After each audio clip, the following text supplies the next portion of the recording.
Hello and welcome back to another edition of ESPN Scrum Reset. Sam Bruce and Christy Doran in the Schmidt House for this Monday afternoon. 7 weeks gone of Super Rugby, Christy, and the Hurricanes, they're sitting pretty at the top of the table. They've got some sterner challenges to come clearly, but my goodness, the third time this year they've run up 50-plus points.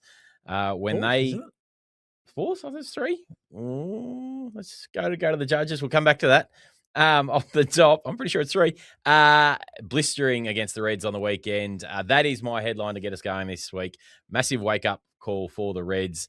Disappointing heading across there to Wellington and getting dusted like they did. A pretty sorry afternoon for Queensland on the whole. It's a reasonable headline, not a happy headline if you're a Queensland Reds fan, probably nor an Australian rugby fan, because it's about the middle of the season when you start to separate who's actually going to be there at the pointy end of the season. And I'll say, who did I say were my competition favourites right back a couple of months ago when we were talking just here? Hurricanes. They were. So I don't think it's panic stations for the Queensland Reds. I think if you look at some very successful sides, they've had little, it's a stumble, isn't it, midway through? But you prefer it now than at the pointy end of the season, I'll tell you that. But there's a couple of guys to come back. Tate McDermott for Queensland, Carter Gordon, Tom Liner came off the bench there. So, yeah, it wasn't a happy afternoon by any stretch of the imagination. But remember when Czechs Leicester Tigers last year got hammered by about 1,000 from Toulouse? They ended up making the final there for the English Premiership.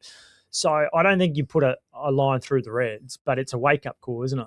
Certainly is. I think you are right. I'll stand corrected because I'd forgotten about Moana first up. They had the bye, and then that week 2 game, so that's 4 times. That's incredible. When they get going, the Canes, they are something else. But let's go to your headline, mate. What pricked your ears or your eyes over the weekend? It's Tom Liner, and it's not because he had a great return, but it's the interesting selection contracting situation and state of affairs that's going to occur over the next month. So Tom Liner off contract, of course, he wore the number 10 jersey for the Wallabies against the Lions last year. It's now where Les Kiss is going to have a couple of massive decisions which could have a knock-on effect about what Tom Liner decides to do in the short and the long term. He came on, I think, the 66th minute. The game was completely gone by that point in time. He wasn't even supposed to be there. Carter Gordon gets injured. They make the decision, okay, well, Tom was close to being back. I think they probably wanted him to have another week to get up to speed. But he comes on for Harry McLaughlin-Phillips. What Harry McLaughlin-Phillips does, he's off contract as well. So this is going to be fascinating for the Reds because whoever wears that 10 jersey, Les Kiss, who's the Wallabies coach in waiting, will, if you're playing 10 for the Reds, well, I'm sure you're probably going to be out of the couple of guys there, the favourite to play Wallabies number 10 as well. Obviously, sure. Super Rugby and Test Rugby is somewhat different, but it's going to have a really big decision to make over the next month, what Tom Liner does. My gut tells me that he'll be around in Australian rugby next year, but whether or not he has a short contract or takes a longer 2 to 3 year contract could be determined by the next month, and whether or not Les Kiss sees him as being the starting 10 or the bench 10. Yeah, cross kick there not long after he came on. Certainly wasn't much chop, Tom, but I mean the Reds on the whole weren't much chop, full stop, were they? They were kind of in it in the first half. Try just before halftime was vital, wasn't it? But then the second half they were blown off the paddock and made a hell of a lot of mistakes. Mind you, so did the Hurricanes. There was a lot of drop ball in this one. Missed tackles. The one from Filippo Daugunu certainly set the tone early on, didn't it? That led to the Hurricanes' first try. Finian Kanofo, field day with a hat trick. I guess the concern for me is with the Reds that when their game is going, when it is on song, they look really good. They look really polished. Their ability to problem solve on the run when that's not going, they seem to really lose their way on Saturday afternoon. Some of the kicking in particular was woeful, both from Louis Wershon and from Harry McLaughlin-Phillips. Aimless is probably being gentle to describe it. Kicking away possession to a Hurricanes backline that, has got weapons from 9 through to 15. That is dangerous with a capital D.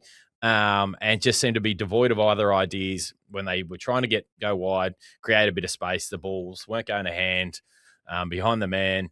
And then there was no kind of, well, guys, we've got to just change things up here. They changed things up by kicking the ball away that they did have, kicking aimlessly, and they paid the price for it. Yeah, well, 52-14, wasn't it? It's an absolute hammering. 38 points. They don't come back with a losing bonus point at all. But I agree with you. They were shocking from start to finish. Yep. Harry Wilson doesn't return for the second half. Copped a head knock, but it seems like he'll be okay. For the Western Force this weekend, which is crucial for them. But they looked like they didn't have the leadership there to go, guys, we're kicking too much ball away.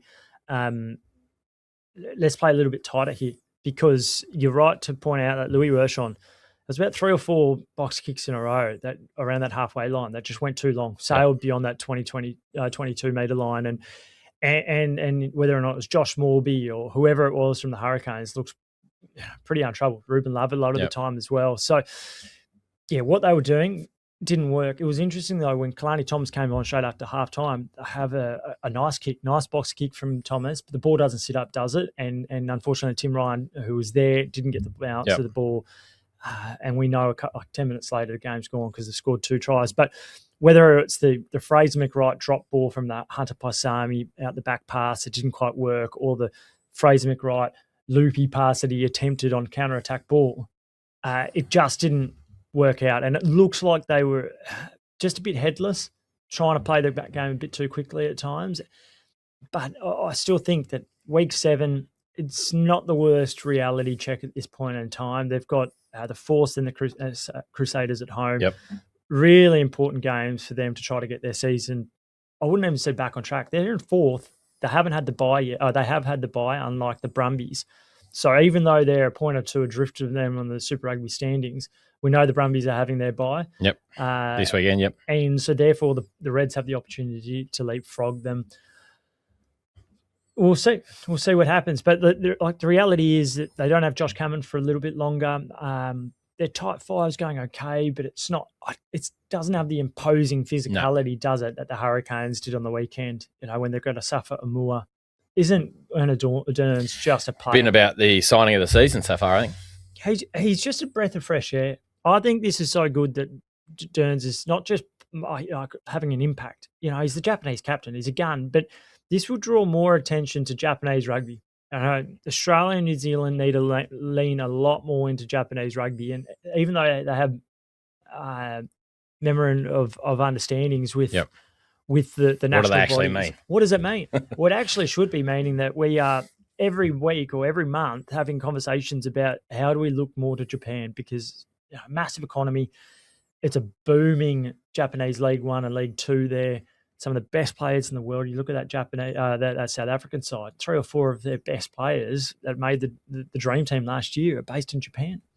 Worth noting too, this was the game after that win in Fiji. We know about the struggles that teams can have coming back after that travel, and just the conditions that teams are playing with up there in Fiji. So you probably give them a little bit of extra leeway there. Look, the start of the season, you're probably not thinking anyway that this is a game that the Reds are going to win. Jag a bonus point potentially, but as we kind of say, we go through the years, you almost power rank it week to week around what certain wins might be actually value in terms of their ladder position, and that getting the 5 points in Fiji. Conversely, you probably think, well, you know, you get out of there with a win, you've done pretty well, you get a bonus point win, then that's massive. So, as you said, a couple of big games coming up back at home, starting against the Force. How do you think, though, that Rugby Australia would be feeling? Like, I agree, the 5 points out of the possible 10 for the tour is actually not a bad result for the Reds. I would say you'd take that most, maybe not every day of the week, but pretty close to it. But how do you think RA, when they look at that, there would have been eyes on that Trans-Tasman game, you know, top of the table. Groundhog Day. Yeah. Same again, all over again. I didn't think that they were, going to win this game. I didn't, at the same time, think that they're going to get, ship 52 points and play as badly as they did. Now, clearly there were some factors that may have influenced that. But, yeah, you got to be disappointed, particularly the night after you get, a pretty good game between the Waratahs and the Brumbies that was in the balance right up until the final minutes. You get a bounce-back performance from the Waratahs, which, Rugby Australia will have been happy about. Conversely, we're going to come to it shortly. The Brums dropping that game, that now makes that top 2 position that much harder. Their second loss at home this season. Great for the competition and a bit of uncertainty, but yeah, you're looking at that Reds game from an Australian rugby perspective, particularly with Les Kiss coming into the Wallabies job, and you're not thrilled about it. No, I just think People are uneasy about it, aren't they? And the Reds have had a few of these games over the last 3 years. So they need to make a statement, not just against the Force this weekend, but the Crusaders the one after, and hopefully some good crowds up at Suncorp Stadium. 2 games back to back. It's an opportunity for familiarity for Queensland fans to start to support this side. Fingers crossed Harry Wilson is indeed okay. Sometimes when you get the head knocks, you don't always pull up as well a day or two later. But fingers crossed. He did say, Les Kiss, that he thought he would be good to go in a 3 or 4 minute conversation with, I think, the media manager there that was there at the time. So, yeah, touch wood. But I agree. RA would be a little bit nervy around what's going on. Yes. Win this game against the Force at home, critical. Then you get hopefully a big crowd for the Crusaders, who naturally do draw a crowd as it is. So you'd love to see 20K on that one. There's some news out today around Masimo Deudas, which we'll come to shortly. But want to give our pal Jamie Wall across the Tasman his dues for a question today. How's McReight standing after Saturday? He's standing in terms of where is he as the number 7? Look, I think it's a bit of a dig from JV, a bit of fun here, but I can't remember Fraser playing as bad a game as that. No, it wasn't a good game for him, that's for sure, when he's the Queensland captain. But I think, and he had the week off. Yep. He wasn't taken to Fiji. I think he's been a bit slow to start the year. I agree, yeah.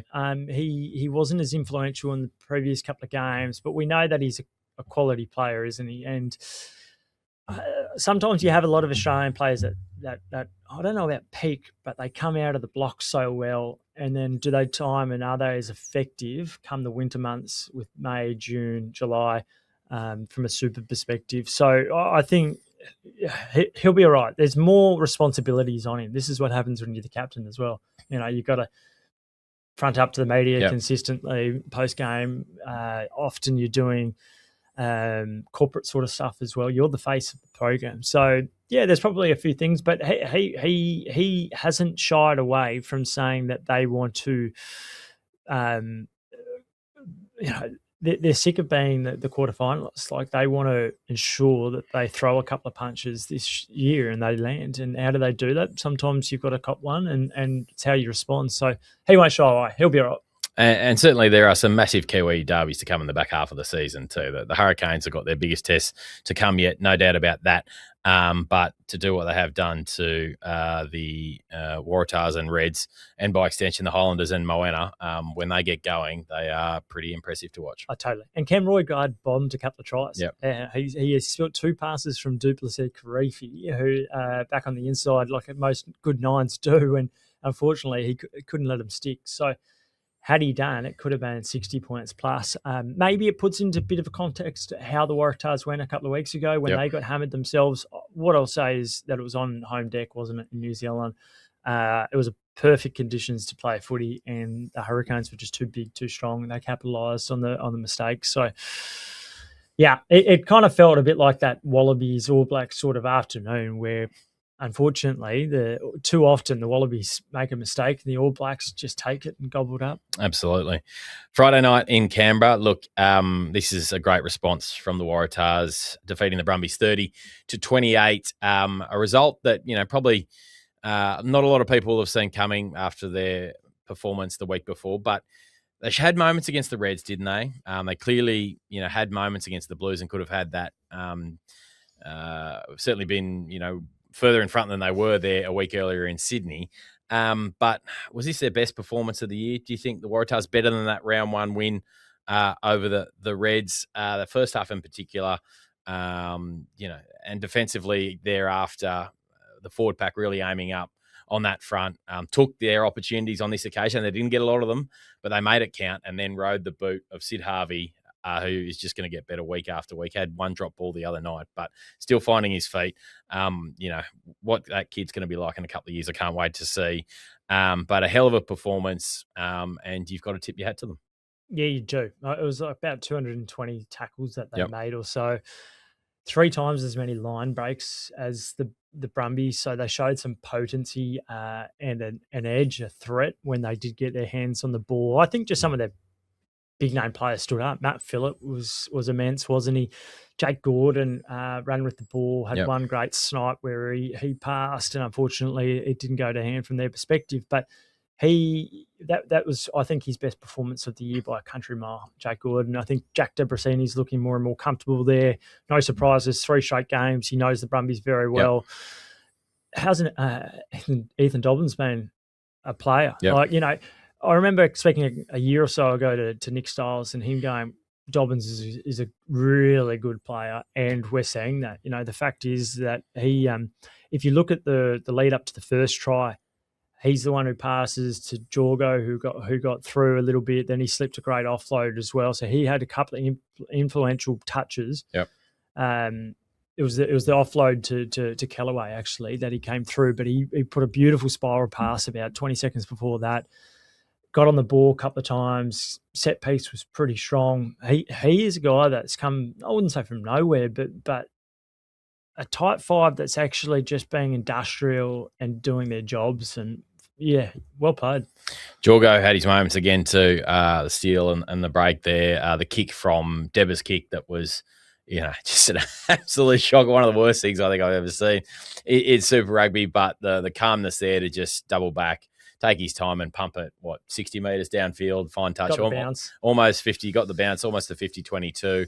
As you said, their big moments the big players rather did stand up. And I want to give a rap to Miles Amatazero as well. I think he's built into this season after, let's face it, a terrible start with that training ground brawl with Angus Scott Young. A lot of people probably thought he got off lightly with that 4-game suspension, 2 of which were suspended. But we're starting to see, I think, some of the signs of why, the Waratahs and by extension Australian Rugby were keen to get him back from France, because he's always had the raw attributes, hasn't he? The size, the power.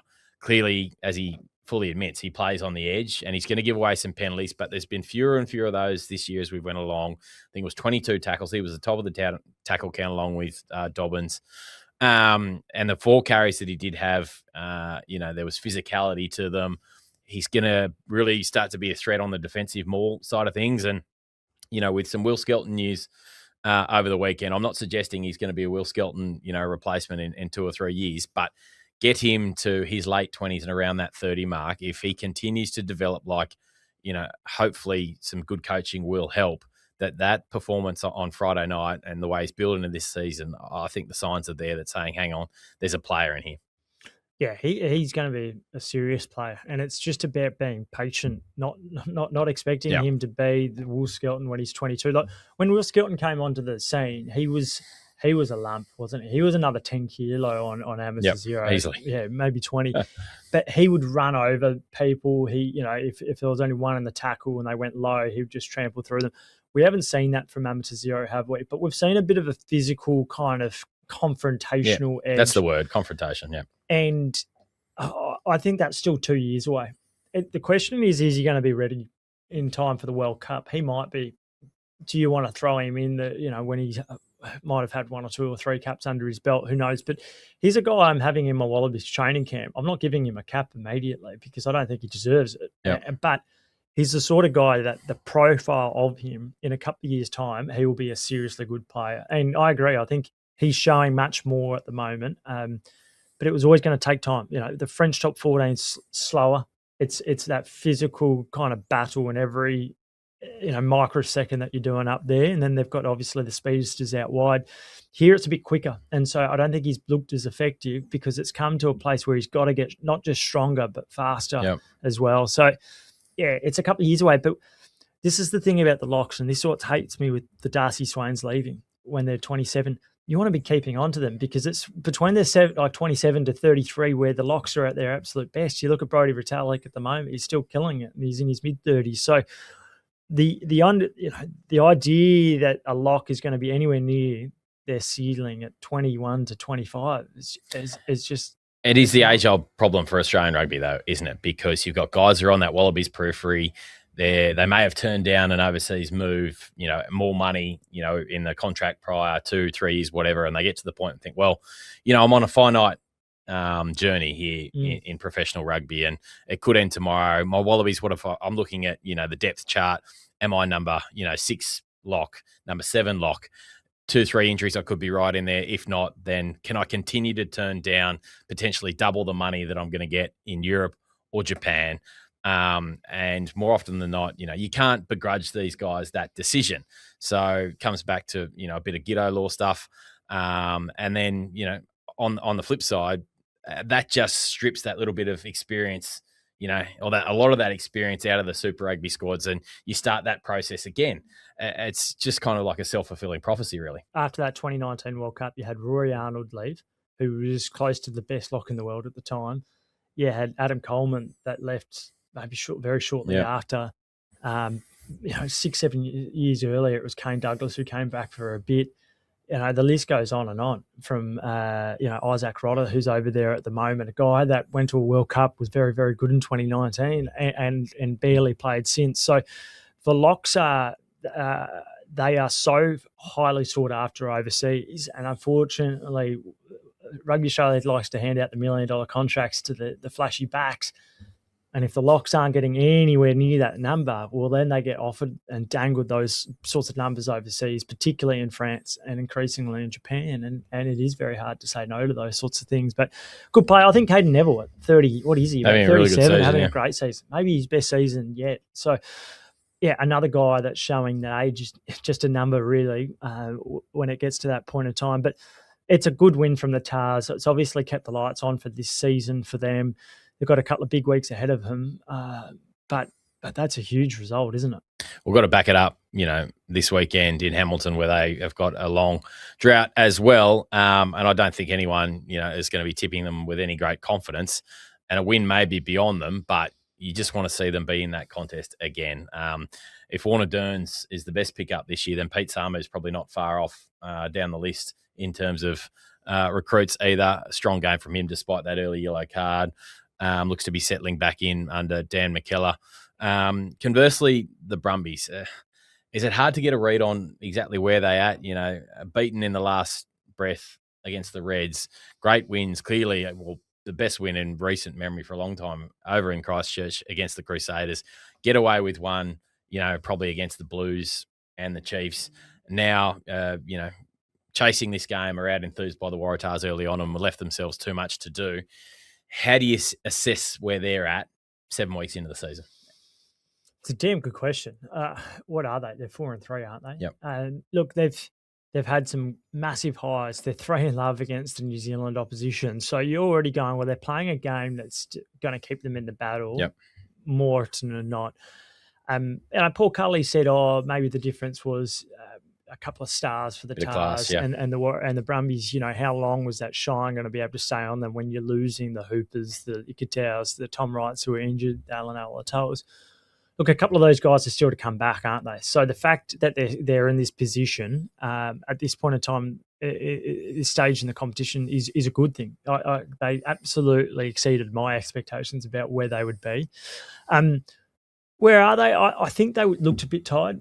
You said buys come at the right point then. Yeah, you said that they were out enthused. Absolutely. Like you look at the breakdowns, the Tars had several more breakdown wins there. But I think guys like Caden Pritchard, who's a youngster pretty much in his first season, he played one game last year, but he looked a little bit tired, didn't he? The Brums have had the midfield and the wings have changed a little bit recently. So now, Corey Toole still had a couple of eye-catching moments, didn't he? Early on, he looked particularly threatening as well.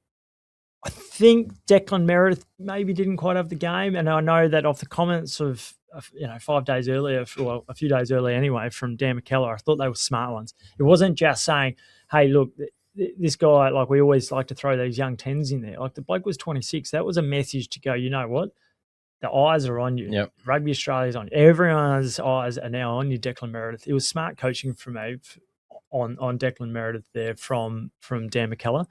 And the Tars' 9-10 won that battle. I think Ryan Lonergan was beaten in the punch by by Jake Gordon, and similarly Debrasini probably showed a little bit more maturity, game smarts around how to play in the right ends of the field than Decky Meredith. Did throw a couple of brilliant balls, though, didn't he, lining in the lead up to, I think it was the Brumbies' first try there. The cutout that went kind of across Valentini. Oh, yeah. There was two there back-to-back, which is as good as you see. And I think his service this year, as we've said, has been superb. So, yeah, as we said, bye probably comes at the right time for the Brumbies.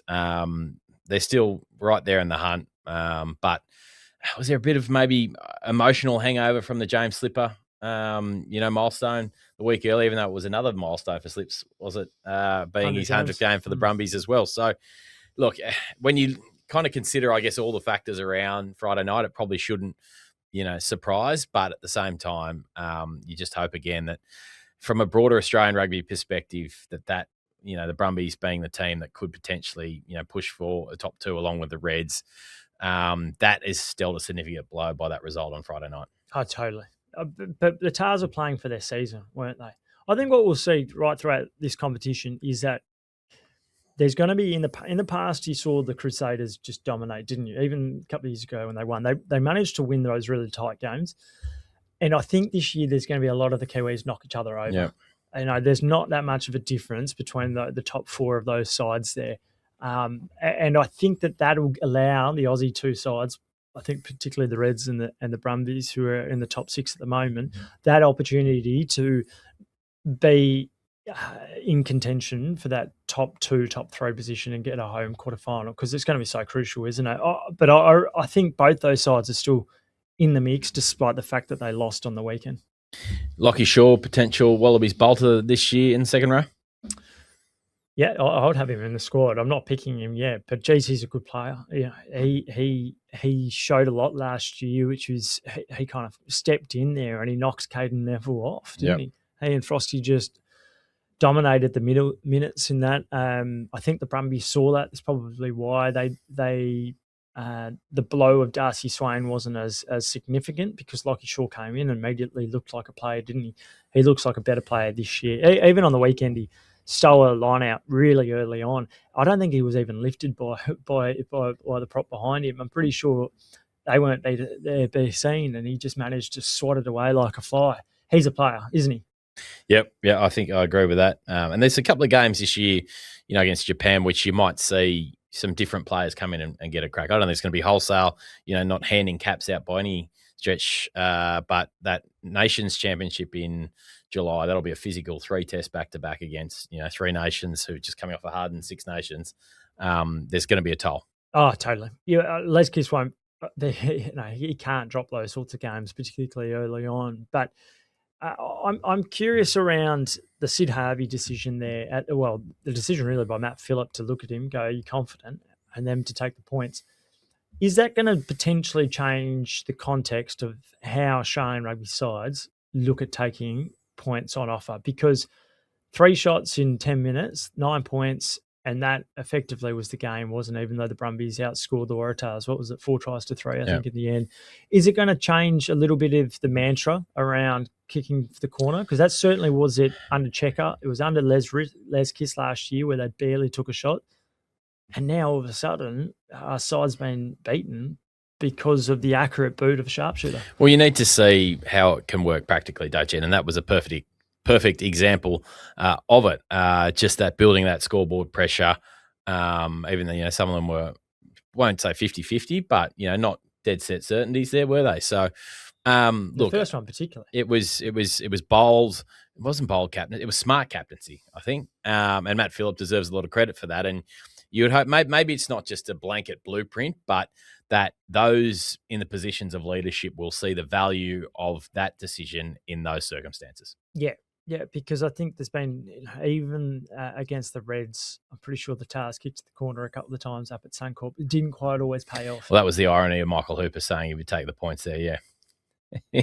Commentary. Indeed. Who wasn't the biggest fan of it either. Alrighty. That's pretty much a wrap, I think, on the Brums and Tars. Poor old Western Force, 24-14, loses to the Chiefs over there in Perth. A wet Saturday night. Look, they had a crack, didn't they? Which was good to see. Will they be kicking themselves over this one? With obviously the Chiefs, they aren't at their best clearly this year either. The Force aren't going to make the finals. I think we're pretty certain of that. But was there a little bit of, I guess, light at the end of the tunnel for them in this one? It's the same old story. It's rinse and repeat, isn't it? And I'm sorry for the Force fans because I like a lot of people over there. I like Simon McReight. I like some of the players who've gone there that have got better. The Jeremy Williams of the world, Ben Donaldson. But unfortunately, once again this year, the game was there to be taken or for them to really push the Chiefs so deep and they couldn't take it. It's 21-14. You're getting deep into that last quarter of the game, and the Brumbies managed to build a bit of pressure. Ref goes to the pocket. Chiefs go down to 14. Scrum penalty in the middle of the park. There's a minute wiped off because they go again, and then all of a sudden you lose possession first phase from attack when you go to the right. Ben Donaldson ball back in the inside to Max Bury, and unfortunately turnover. And it goes down, another minute or two wasted, and it's those little moments there that if they score, they take the Chiefs. Like the Chiefs are on the pressure. Like they're the side capitulating against the side, second bottom of the ladder, aren't they? And it's just missed opportunities. They had missed opportunities against the Hurricanes, similarly against the Highlanders. It's just, for a coach who's under a serious amount of pressure now, that's a coach-killing moment, and it's almost a Western Force career-killing moment for the coach as well, because now that the Force are 1-5, their one win was against the cellar dwellers, Moana Pasifika. It's a seriously long way back right now for the Force. One of our old favourites, DQ here. Surely Cronny's done at the Force. Any idea who would take his place? Now, do you, A, feel like Simon Cron will be in charge next year? And if not, B, who are some of the guys that you think would be in the mix for that role? I think he's done. They had a bye not long ago. Obviously, they've just come back from the bye. Those conversations definitely took place around what happens with Simon Cron. I don't think he necessarily wants to go back to Japan, even though he's been linked to some clubs over there. I don't see him necessarily going to Europe either. Where does he go? There's not that many roles in Australia. His stocks haven't gone up. Is a New Zealand club going to take him? I wouldn't think so. He's a good assistant coach, so I think he'll be able to get a role regardless of what happens. But in your fourth year, if you're not going to make any real progression up the super standings, I think there has been some progress there, but not enough. I think they've recruited okay at times, but then one goes and the other one comes, and then another guy goes just a second later. So they're in such a bind because they don't have the pathways right, do they? They've invested a lot into the academy, but unfortunately they haven't had a feeder system. The Perth local competition is not strong enough. It wasn't set up for success, I don't think, by having like a direct one or two teams, one in either Brisbane or Sydney, where they can have players funneled. Almost like the NRL clubs have in, across Sydney and Brisbane. Correct. Yeah, it just wasn't done with the Western Force. And I think, unfortunately, they're really paying the price. And there's 5,300 fans, I think. There was a fair bit of bad weather. It started raining particularly hard early in that second half. But and fans might have been perturbed and not wanted to go there. But the reality is I haven't had more than 5,500 fans in three home games so far to date. It's just not enough. It's not sustainable. So I think they'll need something. What does it mean for the players? Who wants to sign at the Force at the moment when they don't know who the head coach is going to be next year? That's the difficulty now. The longer this conversation continues. To answer your question around who might come in, oh dear. Here's one for you. Is Zane Hilton wanting to stay at the Reds when he's been looked over for Vern Cotter? Is it an opportunity for him to go over there? Okay. Is it an opportunity like Tim Sampson still wants a head coaching role in Australia? His family were in Perth not long ago. I don't know if they still are. He knows a lot more. He was the coach when they were in Rapid Rugby, wasn't he, when they were jettisoned, yeah? And then Simon Cron came in and got announced, I think, halfway through that 2022 season. And from that point in time, probably didn't go as well. But he was invested, knew the club really well. Do they go for a young Zach Beer who's doing great things at Northern Suburbs? Yep. He's a bachelor at East that has done a great job for, do they dreaming they go for a Steve Hoyles? I wouldn't think Steve Hoyles is going to come over. Czech, obviously, is the sort of guy that you go, wow, that would be amazing. I don't think that'll happen either. Jake White, he's a guy that I could get around. because he's a name. They need a name. They need a head coach. Since John Mitchell, all the coaches that have come there have been very fresh, inexperienced head coaches. I think they need someone who can absolutely take charge of a program and turn it into something. For all the reasons you've just mentioned, though, it's hard to see how that job might appeal to a bigger name, right? Like the lack of a pipeline compared to, say, the Waratahs and the Reds and even the Brumbies.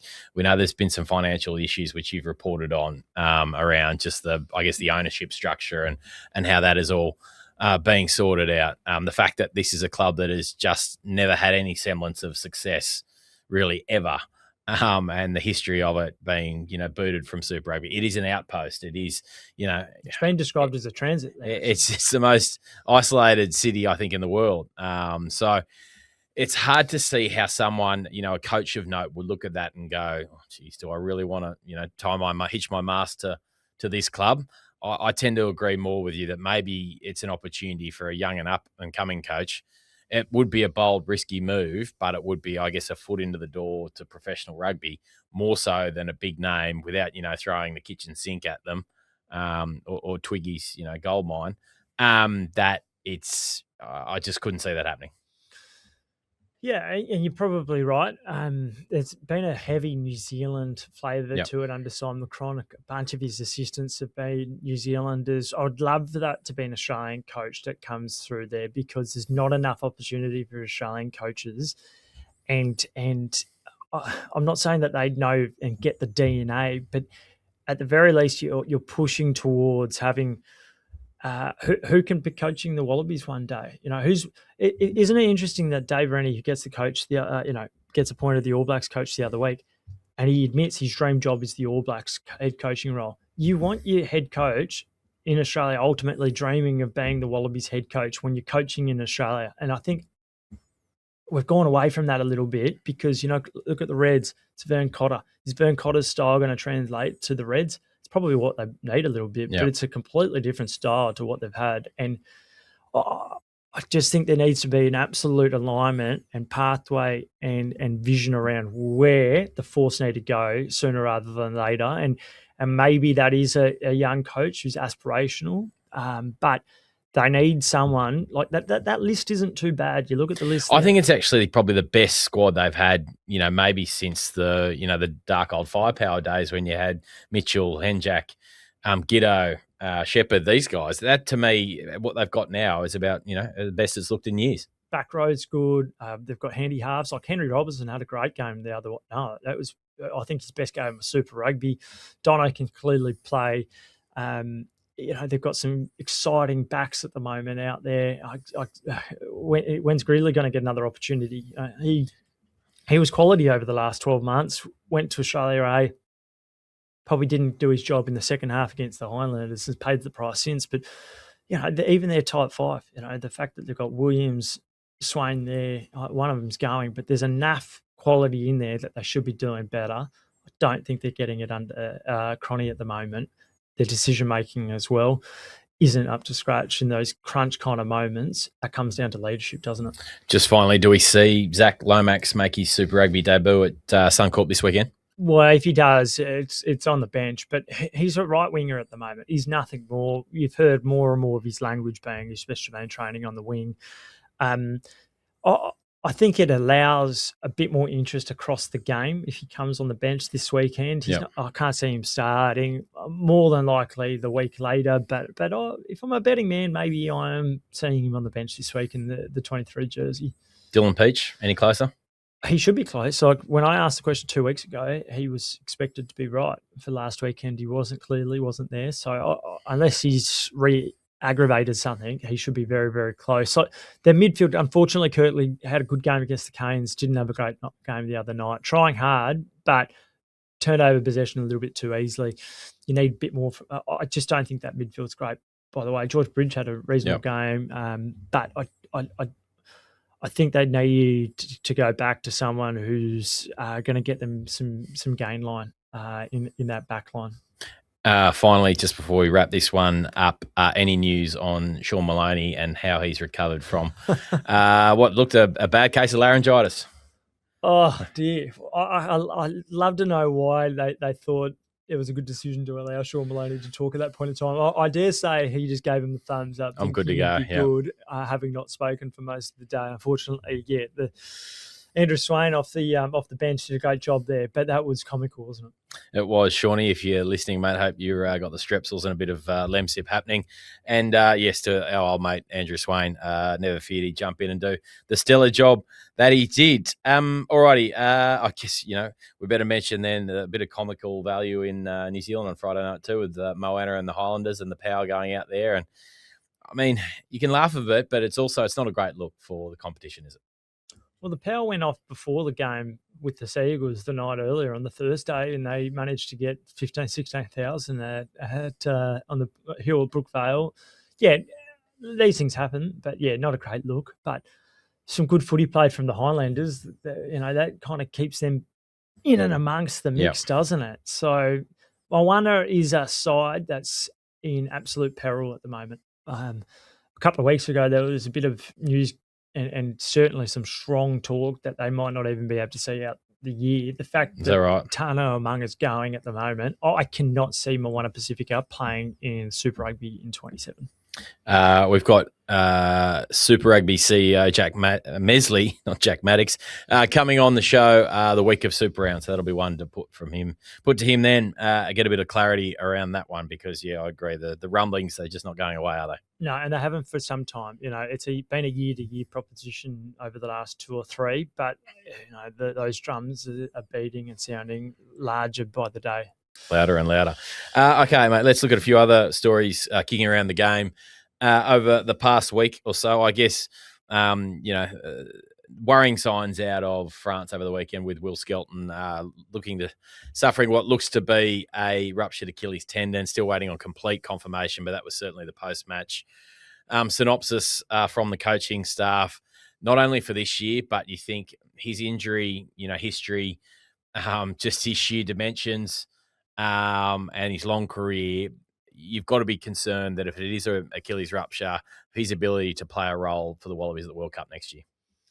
At this point in time, you're putting a line through him. Yeah, because unfortunately, at almost every step along the journey of the last 3-4 years, he's become more and more injury prone. And it's probably not surprising for a bloke who's as big and powerful as him. But he's 34 in May. So by the time the World Cup arrives, he's 35 and a half almost. And change, yep. And unfortunately, it's hard for guys to come back who are backs who are any age, particularly a guy who's going to be 35. So he missed almost the entire World Cup in 23. He missed, a game in the Lions, and that might have cost the Wallabies the Lions series. He is, if he's fit and he's strong and he's going to hit that game line, absolutely he's in. But you can't rely on the bloke at this point in time to think that he'll be okay. And if he has indeed ruptured that Achilles, it's a devastating blow at this point in time of his career. Like La Rochelle, they must be hating life at the moment. Antonio, who unfortunately had to retire because of heart that's right, issues, the big tight head, and now Skelton, that's 300 kilos. Their tight side of their scrum completely gone in a month or two. Fair chunk of their wage bill too. Oh yeah, big time. How big a blow is it? Oh, I agree. For the Wallabies, you mean? Yeah, I think it's massive. I reported last week they weren't going to have these overseas guys for Bledisloe Cup because those matches with the advent of rugby's greatest rivalry this year have been pushed outside that World Rugby window, which had kind of been swept under the carpet a little bit. Skelton, Tom Hooper, and Taniela Tupou. But look, you just only have to go back to the second test and third test against the Lions last year, don't you? And just see how much, more ferocious the Wallabies, that forward pack was. Confrontational is the word you used earlier. I'd use that one again here. He's not going to come and make you a 30-metre carry, but he's going to aim up, do hard ones, make 4 or 5 metres in close around the rucks, be that, maul disruptor on the defensive side of the ball, and just be that kind of agitator too. We saw he was able to get under the skin of the Lions forward packs, a bit of niggle off the ball. He got those warnings from the referees on a couple of occasions. And, yeah, look, clearly, far closer to the end of his career than the start. And, I was banging on for years around not so much the Giddo law that Australian rugby should have been trying to get him back before we saw that change in policy, I guess. And look, if this is it, and I really hope it's not for Will Skelton, that I'll look back on it and go, it's been a wasted test journey, despite seeing moments of impressive moments in sort of the last 4 or 5 years, first under Dave Rennie and now in the more recent times under Joe Schmidt. He is the most respected current Wallaby worldwide. Yep. No doubt about that, because exactly the reasons you mentioned last year with the Lions. But, he's the one guy that went toe for toe with Maro Itoja, didn't he? Collar to collar. And Itoja knew how good he is, and so did the rest of the Lions. He turned that game and that series on its head. Indeed, hopefully he's back, but you do fear that he might not. Touch wood. And there's not a single player Yep. that in Australian rugby that is a like-for-like replacement. No. You could say the closest might be a Lucan Salakai-Loto. The physical presence of Salakai-Loto allows you to say that, but he doesn't have anywhere near the same attributes. Some are better. He can jump in the line out, but in terms of maybe what the Wallabies need, it is a ginormous blow. We mentioned earlier the news, Jamie Pandaram's reporting in the Daily Telegraph, which Obby, a big rugby fan on X, has asked us to speak a little bit more to. Basically that he has before him a big offer from the IRFU, being Ireland, which they are able to do because of their kind of unique tax setup that they've got there. Is it his mother might be Irish? Is that correct? Masimo. Look, he's on the Wallabies radar. He's been a part of training camps. I think Mike Cron has identified him as, potentially a generational kind of scrummager. Hasn't been cited this year from off the top of my head for the Reds. Played a few games last year. Strongest, man in Australian rugby in terms of, I think it's the bench press. All the makings of, in 5 to 6 years' time, a really strong world, quality prop. What do you know about this story, and is the Reds and by extension Australia at risk of losing Masimo overseas? Well, they're absolutely at risk if the offer doesn't move.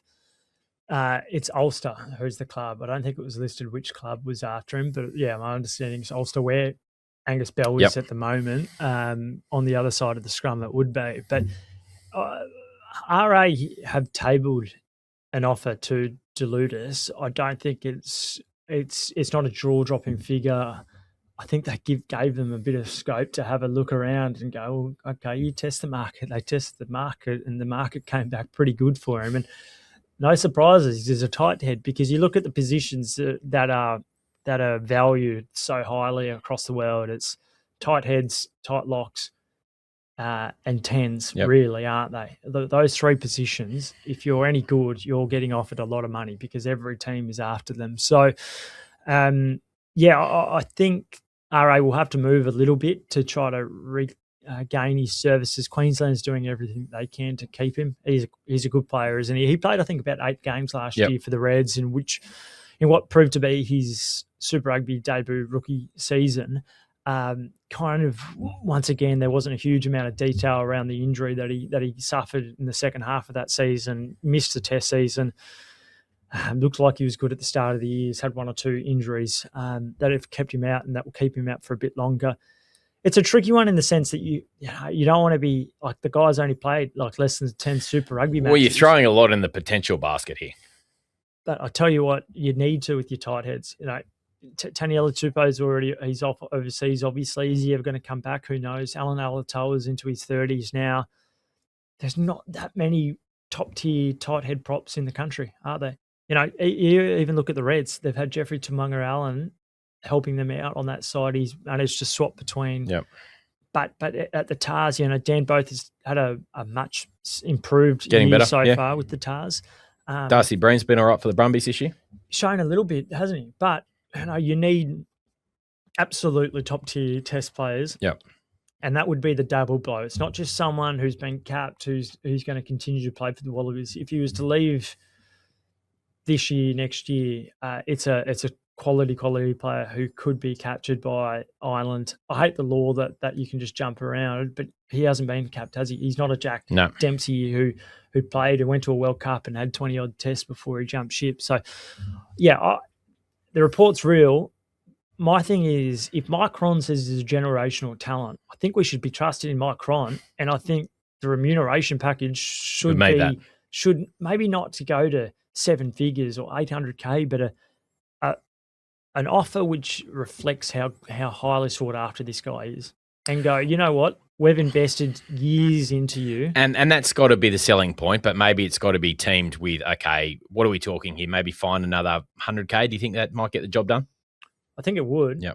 And then you say to him, you obviously, if you get to play 10 matches, you'll get another 100K in match fees, but you incentivize it by going, if you play 5 tests this year, 10 tests next year, you get X amount of money that gets unlocked in your contract. And this happens with other players. So there's no reason why it shouldn't happen with Deudas. Back yourself to be able to stay fit on the park as well. And it's not really a Mac Hansen situation, is it? Mac was unwanted in Australian rugby. We now know that was foolish because he's a world-class winger.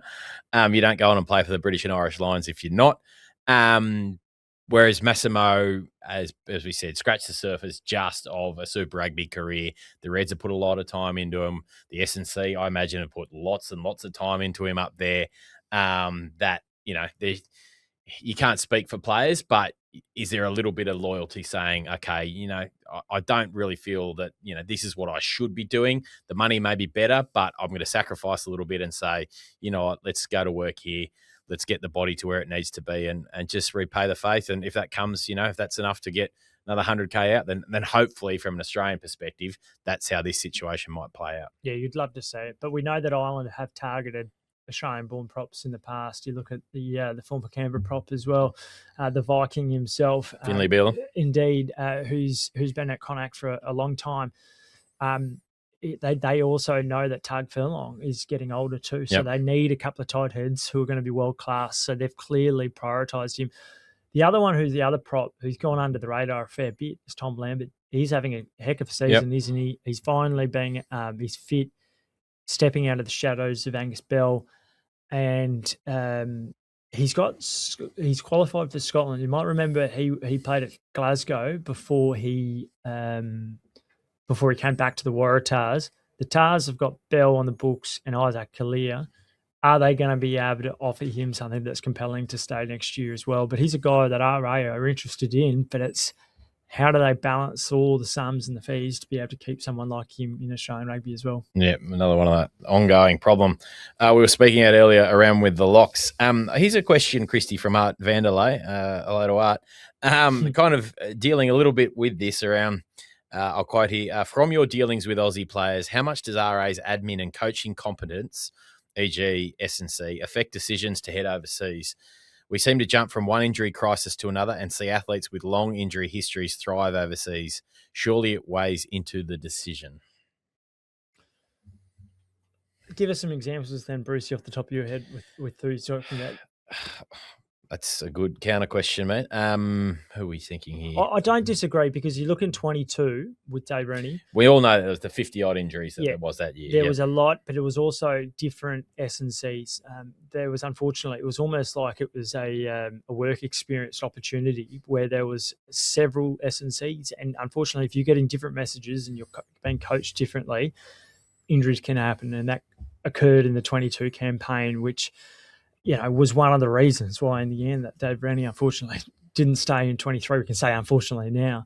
But it is an issue. I don't think it's happened as much this season. And I think it's fair to say that there's a bit better alignment now between S&C programs and Rugby Australia on that front. We know that was, you know, historically bad and by some margin, but speaking to, a source of mine at the time saying, well, basically what was happening is you're having guys doing certain, training exercises or weight routines at the Waratahs and then turning up at Wallabies camp and doing something completely different that they hadn't done for the first 6 months of the year. And that's kind of when the injuries were happening. So, look, I think there is more alignment there. Look, I think to go back to the original question, I think it's more probably about money more than anything at the end of the day. And if you're going to get double, particularly if you're on the fringes of the Wallabies or not on it at all, as I said earlier, you've got a finite playing career, and to turn down, whether it be 3, even 400K maybe in some cases, that, you get to a point where you're just going to say, look, I can't afford to do that anymore. Yeah, completely agree. I think maybe the best example of someone who didn't, who excelled, who got better overseas was Will Skelton. Yep. I think that's pretty clear. I remember Bob Dwyer just could not believe that he went to Saracens, lost 10 kilo, and became arguably the strongest, most dynamic lock in the world, and he was right there up there. He might not have been the jumping lock, but what he could do in every other area of the game was just through the roof, and that didn't occur in an Australian environment. I think Edward Ellis was asking again about Rob Valentini as well. Just what is the developing situation there? Yeah, I reported in the Oz a couple of weeks ago that he was off, and I think that's changed. And I think RA and the Brumbies were a bit surprised. I don't think they understood that. And this is what happens when players are off contract, more than a year away. RA, my understanding is that they were disappointed that Bobby V made that decision and hadn't even spoken to RA. But this, to me, comes down to RA and the respective Super Rugby programs need to be in constant dialogue with players' agents to see and map out things well in advance. It's not the sort of thing that you do 3 to 6 months out. Programs, particularly Japanese programs, are getting people in more than a year before they arrive at the club. That's what happened with Mark Nohang and Aussie. And the list could go on with other players as well. A couple of quick ones to finish. Jeff Parling, the incident from the Premiership on the weekend, clearly not thrilled with, the conversion, the penalty shot that was taken there by the TNT producer, hosts, broadcasters at the time. It's a bit of a shove there. Since gone on, it was raised at the post-match. He said his thoughts. He and the club have since apologised. Look, this is a fairly minor thing. I guess just sort this out before you go on air, fellas. We want great access. We want to be able to, interview, hear players and coaches' thoughts before games. But there's got to be give and take here. And the fact that they probably didn't clear this and then just fired this one in, not a great look, but also not the end of the world either. Storm in a teacup, isn't it? But it's amazing how viral it went on the social media. I clicked into it once and then I saw it 15 times within about 30 other things. But I think, not great. Parling's come out and apologised, whatever, move on. But I think the North looks at the coverage of Stan and they're always so impressed with what happens in terms of the access that's given. And so maybe Parling in the past probably would have known what was coming. And maybe that just that miscommunication. But either way, it was a Craig Dowd that copped the shove. Like he didn't go down, unlike Angus Gardner the other week when he was. That's right. Made a shoulder injury there for Gus. The Highlanders, Eddie Hearn has signed up Henry Pollock, the England wonder kid who didn't have the greatest finish over there in Paris for the England's lost to France in the finale of the Six Nations. But this is exactly what we were talking about. It might have even been last week or the week before. I can't remember. 2 weeks ago, I think it was. That rugby needs stars and that needs to find, marketable individuals that can be the heroes of the next generation. Love him or hate him, Henry Pollock is going to, interest you and engage you, and clearly engaged Eddie Hearn. And this feels like not a seminal moment for rugby, but it's just a bit of we're kind of playing catch up here a bit. This is what needs to happen a little bit more of. It could be. Yeah, it was fascinating a fortnight ago when we brought it up and we said, look, what's he doing in Wales and at Cardiff? They're watching at the Millennium Park, looking at his first live action, and then lo and behold, he's announced Henry Pollock as his first major rugby client. So, I think it's fascinating what might happen. But already, Pollock is doing the rounds on the social media, like the sit-down interviews. So it's interesting, and I'm sure this will be just the first of several athletes that might get signed up. But he's box office. I still think he is, and I know that there's a portion of people that can't stand him, but I love what he's going to do for the game over another long period. And I'll tell you who he's playing alongside at the moment, and he was taking a photo with a couple of Aussies on the weekend for the Saints. Is Josh James Kennedy Ram. is in the Josh same Kennedy, side and in the same back row, and then James Ram, who's coming to the Force next year as well. Finally, before we wrap up, the Wallaroos get their season underway. A bit of a weird season, given that they're playing this game before Super Rugby Women's. They defeat Fiji 33-15 down there in Canberra before the Brumbies and Tars went at it. Look, plenty of cobwebs here for the women to get their season underway. There's also a bit of uncertainty, obviously still looking for a full-time coach following the departure of Joe Yap, was it? So that program is still, I don't want to say a constant state of uncertainty, but they've got a few issues to iron out off the field as well. But look, you take this win, then move on. Pac 4 coming up in the next month or so, and I guess a win's a win. Yeah, it is. They're looking for a head of high performance, I'm pretty sure, as well. And in the past, they were considering, can someone like a Tim Walsh work across both programs? Look, they need to get it sorted quickly, whoever they do end up signing long term. It's less than 4 years before this next Women's World Cup, and it's not going to be on the same scale as the 2025 World Cup in England, because that was brilliant. They'd invested years. They had a side that won about 60 games on the trot with one loss in the middle there being the previous World Cup final. And so then that's not going to happen with the Wallaroos, but in the same way that I think there needs to be a lot more strategic thinking and planning and a vision with the men, there has to be for the women as well. It's half the population, isn't it? The AFL's managed to capture so many women watching the game. The NRL's done a better job of it over the last decade, and I don't think enough has been done in the women's space. The Sevens is going and gangbusters, yeah, and they're making every final, but they still haven't been able to move into that mainstream media and area. And why is that? So I just want more vision regarding the game and around where and what those ideas, but they need to quickly get their house in order with their leadership before they can do that. Indeed. All right, mate, that'll do us for this week. Easter coming up. You hanging around in Sydney, heading away? Any plans? Sydney, bit of footy still. Hopefully a couple of eggs. You? Probably, mate, not too many eggs the way I'm going at the moment. So I'll ease off those. But yes, Waratahs Chiefs on Saturday afternoon in the Reds and Force on Saturday night. Nice little double header. Only the 3 games this week, but certainly worth watching nonetheless. And after that, we'll see you back here. Maybe not Monday, but we'll shoot for Tuesday post Easter. And until then, have a nice little break. You too. Enjoy. Cheers.